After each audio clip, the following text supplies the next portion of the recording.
Bite, bite. Welcome back again. King Kigeli V Ndahindurwa was born Jean-Baptiste was born on June 29th, 1936 in Rwanda and was the last monarch to rule the nation. He was born the son of Musinga and one of his wives. His rise to power came during a time of great political tension and social division between Rwanda's Tutsi minority, who had historically held power, and the Hutu majority, who were beginning to demand political representation. Kigeli V's reign lasted only 2 years, from 1959 to 1961, but it was one of the most turbulent periods in Rwanda history. Rwanda was still under Belgian colonial administration, and the colonial authorities often played both sides of the ethnic divide for political control. As Kigeli tried to maintain unity and defend the monarchy, a revolution began to spread across the country. Hutu political parties, inspired by a desire for independence and equality, saw the monarchy as a Tutsi-dominated system that had long marginalized them. This tension erupted into violence and political unrest, ultimately leading to a 1961 referendum that abolished the monarchy and established Rwanda as a republic. Kigeli was forced into exile shortly after, marking the end of the over 400 years of royal rule in Rwanda. In exile, the king lived in several African countries before eventually settling down in the United States in 1992. Though stripped of his throne, he continued to serve as a cultural and spiritual leader to many Rwandans in the diaspora.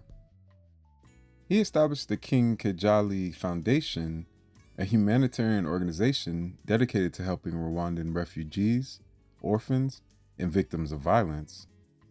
Despite living modestly, even in poverty at times, he never gave up on his mission to promote peace and unity among his people.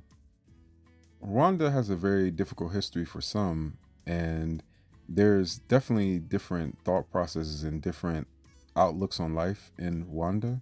There are 4 different ethnic groups in Rwanda: Tutsi, Hutu, Twa, and Pygmy. And amongst all those people, there's always pros and cons and different thoughts. So some of the pros about him, how the people viewed him, was to many Rwandans, especially those of the older generation and members of the Tutsi community, the king was viewed as a symbol of integrity, wisdom, and national unity.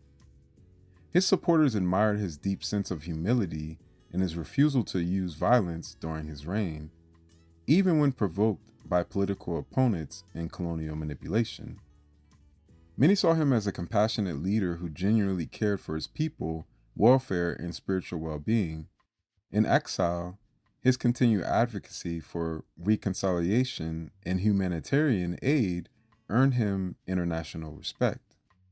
For Rwandans, him living abroad represented a lost era of cultural identity and pride, and a reminder of a time before the political chaos that later engulfed the nation in the 1994 genocide.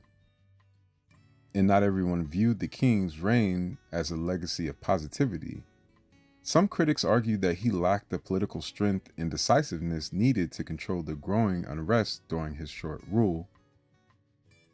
Others believed that his attachment to the traditional monarch prevented Rwanda from evolving into a modern democracy sooner. Among the Hutu majority, the monarch was often seen as a symbol of Tutsi dominance, and many blamed the king for failing to create an inclusive government that represented all Rwandans. Additionally, after decades in exile, some questioned his relevance in modern Rwanda, especially under the leadership of President Paul Kagame, who had already established a stable republic focused on unity and progression.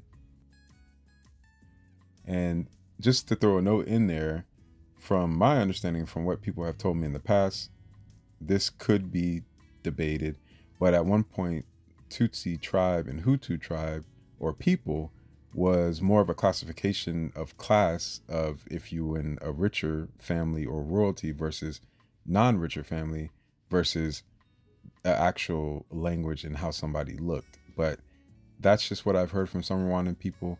If you think differently, let me know.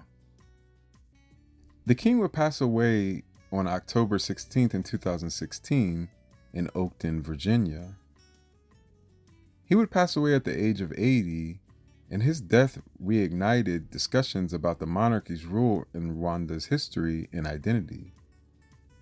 Though he had no children and the royal line effectively ended with him, his burial in Nyanza in 2017 symbolized a return of Rwandan's royal heritage to its homeland. Many Rwandans remember him as a man of peace, humility, and faith who carried the burden of his country's painful history with grace. To this day, to some, he remains a heroic and moral leader who represented unity in a time of division. To others, his monarch represents a system that could not survive the pressures of modernization and social change. Please like, subscribe, turn on the bell notification, add me on all social medias, and until next time, peace, one love. So catch me if I fall.